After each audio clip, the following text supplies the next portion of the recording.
The zeitgeist of the modern pop song.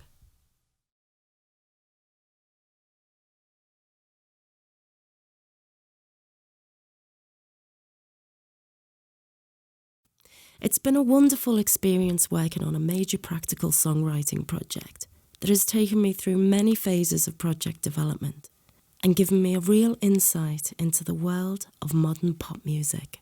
I came into this primarily as a songwriting exercise that included lyrics, melody and harmony, but ended up realising that this is only part of the whole process when writing a song in this genre. I still maintain that lyrics, melody and harmony are the backbone upon which a song is built. However, it's equally important to place these elements in the right sonic setting, using correct sounds and arrangements that strengthen a song's relevance within a style of music. My next point is in relation to modern pop and production. In evaluating the production process, it was a lot more difficult to achieve than first thought.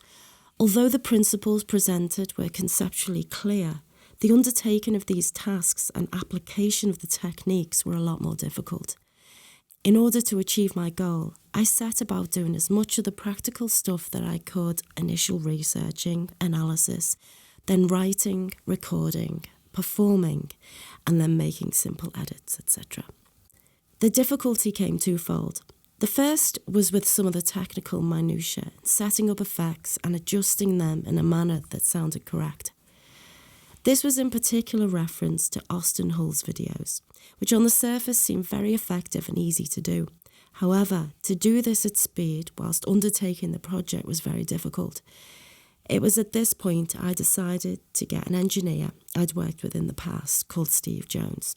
The information I had garnered from Oak Velder, Austin Hill and Friedemann Findeisen dictated the direction in which I wanted the project to go, relating to what I had already researched.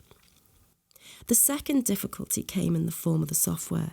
Although Logic Pro X and Nectar are very good pieces of software, I found that certain processes that were required to make a characteristic vocal sound were a lot more difficult due to the limitations of the built-in software. The epitome of this was the creative use of pitch correction software. In tutorials I watched, Autotune was extensively used, and I came to realise that neither Logic's Flex Pitch nor Nectar's pitch correction module provide the same quality to the sound. The vocals, for want of a better word, sounded brittle and seemed to break down when pushed to render the vocals in a musical way. The ramifications of this was the final mix was not quite where I wanted it to be.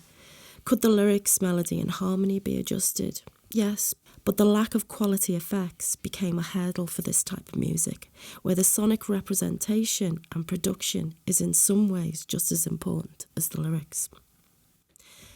My final thoughts are focused upon my inspiration for this project and what attracted me to researching, analysing and creating a piece of modern pop. I sensed the changes in today's pop were not just in the production process. There was something else that was different, but I couldn't put my finger on it. Now I can. The zeitgeist of the modern pop song and most dramatic change in this period of history is lyrical and a distinct lack of storytelling in most pop music. Most songs describe moments, not a complete story, with a make of it what you wish kind of vibe. Now I'm all for using your imagination and creatively coming to your own conclusions. However, the moments, in my opinion, have very little depth. And finally, I certainly hope this style of writing doesn't permeate the rest of popular music.